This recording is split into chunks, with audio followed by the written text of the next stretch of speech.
सब कुछ उन्हीं के लिए तो कर रही हूँ। क्या मुझे मालूम नहीं?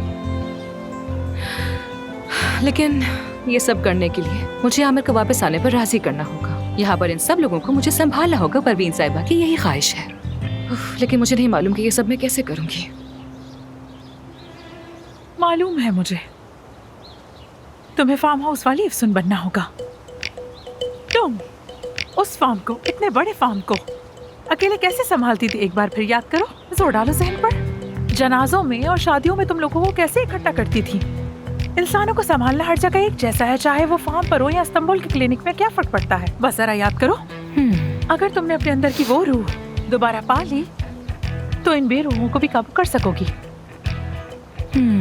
यार तुम एक बार हिम्मत तो करके देखो, इस तरह नहीं चलेगा। ठीक है तो फिर चलो। अफसुन और उसके दाएं हाथ के लिए बॉस बनने का वक्त आ गया है। हाँ, एक बार फिर कोशिश करते हैं, फिर से शुरू करते हैं। बिल्कुल यही, इसी तरह। चलो, आजो आजो आजो। कॉफी तो लो। नहीं पीऊंगी।